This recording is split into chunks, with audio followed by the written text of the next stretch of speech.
Hello. So it looks like I'm in a dark room. I am in a dark room, but I'm lit by, I've got my magnifying glass light, so I'm not in the dark. I'm just sort of stood in a dark room with an intense white light on. So anyway, moving on from that. So in last week's video, I said that I had wanted to show you something, but didn't feel like it was in a place to show you yet. So I did a little video of me out in the Lake District instead. This week, I'm now at a place where I'm ready to show you what I started last week and to carry on with that and show you a bit more. So in this week's video, I'm going to show you what I did last week. I'm going to carry on with it this week. We're going to go ahead as normal. So we're talking a lot about paper today, about handmade paper made at the Paper Foundation. So yeah, so thank you for bearing with me on that. So at the start of this video, I'm going to show you the plan for one of the bigger drawings I'm about to do, and then I'll show you the plan for a smaller drawing, and we'll crack on from there. So thank you for bearing with me. Please like and subscribe if you fancy it. It does help me out a lot, and I hope you enjoy the video. In the first episode, I showed you around the studio a bit. We painted a bit of this big painting.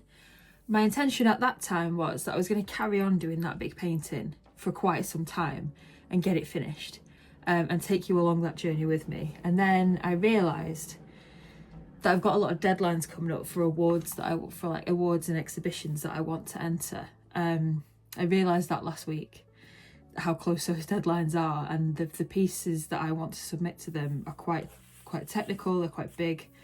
So I will need to pause the big landscape for a little while and focus on the stuff I want to do for the exhibitions.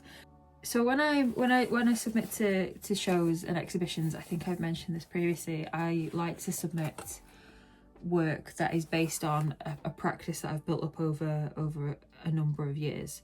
So a couple of years ago, I entered the ING Discerning Eye exhibition. I entered for selection. I got selected, which was very exciting. I didn't expect to be. It was, I'll show you the piece here that went in.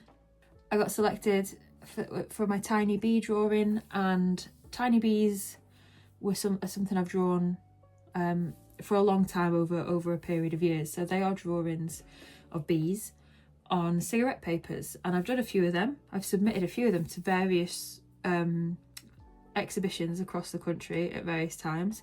I have continued a little bit with tiny bee work, not so much, but I really enjoy doing really detailed drawings of like quite small subject matters. Now that doesn't necessarily mean that I'm drawing small. It might mean that I'm drawing something that is small but on a big scale. It might mean that I'm drawing just something very small on a small scale.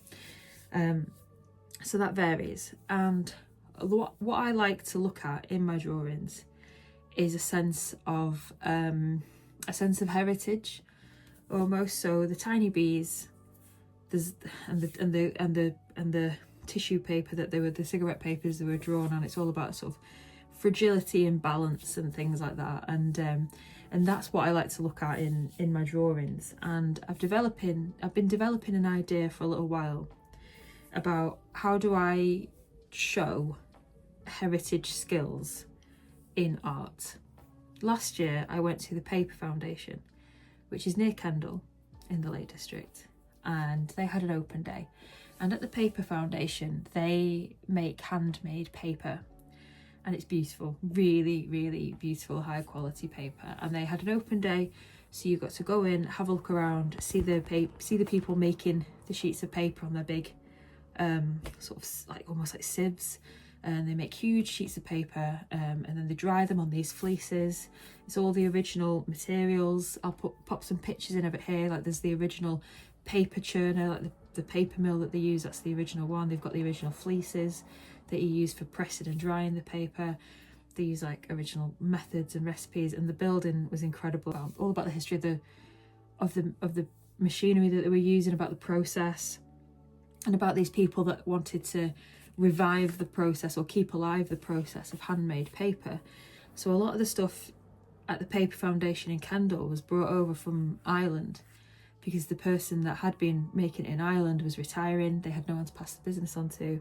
So this person bought it and brought it all over to Kendal, and they're now training new paper makers as well. And it's a great place. follow them on Instagram, see what they're doing. They're doing some really nice stuff. They've got some amazing papers. So I went and had a look at an open day last year. Completely fell in love with it. I fell in love with the process. I fell in love with the details of it all. And when I was there, I thought, I really need to get this. I need to draw this. I need to draw what this is. And I couldn't figure out what it was I wanted to draw what it is. I took photographs of everything. I took photographs of the taps that they used to fill the water buckets, of the counter, like the total number of sheets they've made that day. I took pictures of the paper churner. I took pictures of the old paper orders that they had, everything. And one thing I took a picture of that I absolutely loved, they had the old fleeces, the old felts hanging from the ceiling, and these are the felts that they press the paper with. So this is one of them. So it's got some of the old paper stuck in there. It shows all the detail of the felts and stuff. So I'm going to draw this, which seems crazy, and I feel a bit overwhelmed about it, but I'm going to do it, and I think it's going to be, I'm going to love doing it, I think. Probably hate myself at some points, got all that detail. I'm going to draw that. I'm going to do that big. And I'm going to do it on some of the paper I bought at the paper foundation. Okay, so I'm choosing the paper, and they're all lovely. They're all really nice. There's one that's a little bit brown. It's not that I don't like that one. I really like it, but there isn't going to be any of the original. There isn't going to be any of that brown showing. And I feel like if I'm going to use this, I'd want to use the colour of the paper as part of the image. And with the image being with the image being light and dark heavy, and by that I mean it's going to be graphite with bits of graphite rubbed out of it, I need the paper to be quite bright as well. So I'm not going to use the brown, this one, which is lovely. It's really nice. It's like thin, but it's got a really nice grip on it. And I really like this one. Nice and thin. It's dark. Got a little watermark in it there, which is lovely. It's got a bit of like evidence that it's folded a little bit. It's got really nice edges on it. But again, with that one, I feel like the surface of the paper is a feature of it, and it's something I don't want to hide. I want to use the surface of that paper as part of the final thing of whatever went on there. These two are very similar. This one's a little bit heavier, a little bit thicker. It's got a nice ripple in it, this paper. But yeah, you can just about see it. It's got a nice ripple in there. I do really like that one. But the edge on this one is, the thing is, I don't know if they'd want it. Sometimes when you do exhibitions, they want your work framed. And I wouldn't want to frame this.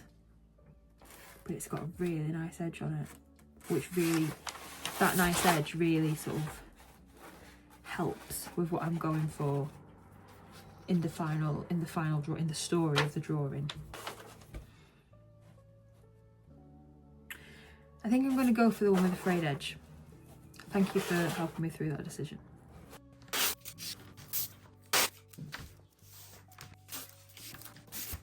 I'm going to be doing one big drawing and one smaller drawing. So the smaller drawing is still on paper from the paper foundation. I've already popped that on the drawing board there. It's a slightly smaller sheet of paper, a slightly thicker paper. I'm going to be doing a almost magnified view of the subject matter on this drawing. So that's going to be a different entry into a different competition. So I'm set up in my living room because I need my easel. I need to use my easel for this one. I'm going to lay it flat for the smaller drawing, and I'm going to have it upright for the larger drawing, which is I'm having trouble getting the masking tape to stick, so I'm not sure if it's because it's warm. The masking tape still, it might just not be very good masking tape. Anyway, I've got my magnifying glass light, which I'm going to use a lot. So these are going to take quite a long time. Obviously, I'll film some of the drawing. I'll try and film it so you can actually see the drawing as it's happening. I'm going to get my big camera out and film with my camera. I've been filming everything with my phone lately. I kind of realised the other day I should probably use my actual camera to film, shouldn't I? So hopefully you'll get a good view.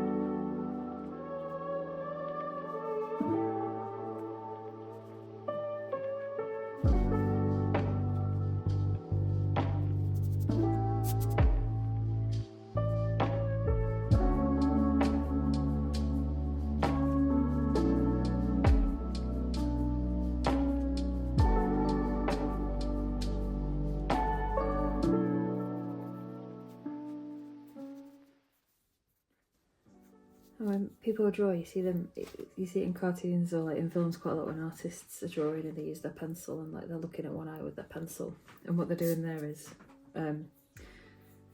measuring, using the pencil to measure more angles than size, I suppose. Well, a bit of everything really. So what I'm doing here is I've got my reference picture in front of me and I've just got a couple of angles, so I'm just using my pencil to line up the angles against the image, and then on my paper just replicate that angle as best as possible, and it just gives you a bit of a loose guide. So if you weren't sure why artists are often seen using their pencil to measure things, then that is what, well, they're using it to measure things. And it does work, it really does work, and you can use it for distance as well to a point. So like, you know the end of your pencil to the brown bit is like the length of a certain thing.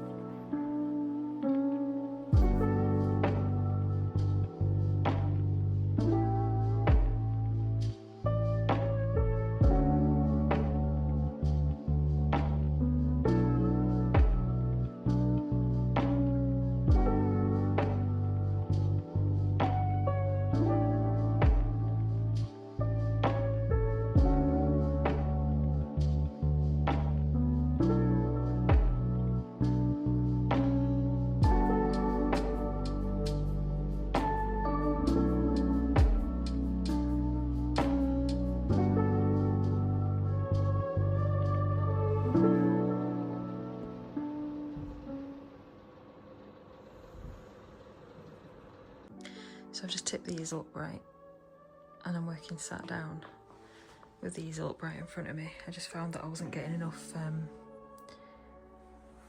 I wasn't quite getting the angles I wanted standing up. But I've got my magnifying glass. See there? Doesn't quite work the same when you film it. But so I've been drawing for about a couple of hours now. And I've got, the light's not quite doing it justice, but there's a lot going on in there. I've got a lot more shading to do in that area. So I'll crack on. I'll show you something else quickly I did this week as well. So I think every university degree, fine art degree, at the end of it you do a degree show. Now when I was at university it was just the fine art students that did it, but now at the university I went to, Lancaster University, it's all of the art-based degrees do a combined show. So it's art, design, architecture, film. It's great. So I nipped along to Lancaster University's fine art degree show this week. I'll show you that here. It was some really lovely work in there. I've cut my finger. It's fine. Anyway. Just nipped out to see the Lancaster University Fine Art Degree Show, which is the degree show I did 13 years ago. It's much bigger than when I did it. There's some really lovely pieces. It's a really sweet outdoor show. These little pieces.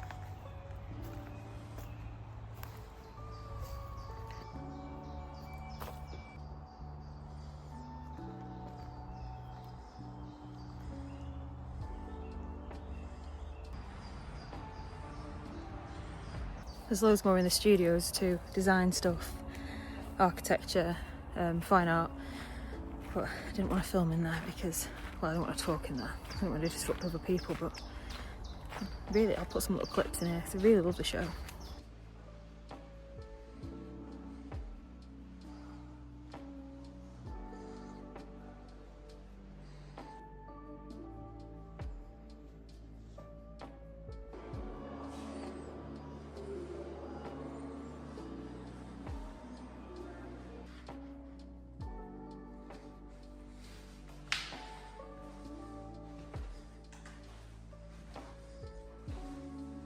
So I hope you enjoyed that. If you are near a university that offers fine art courses, they probably have a fine art degree show at the end of every academic year around this time of year. So it's always worth nipping along and having a look, see what they've got going on. They aren't only open to the public for a week or so. I'm going to leave the video here for this week. I'm going to keep drawing on this through the week, and I'll update you more next week, and I'll see you then.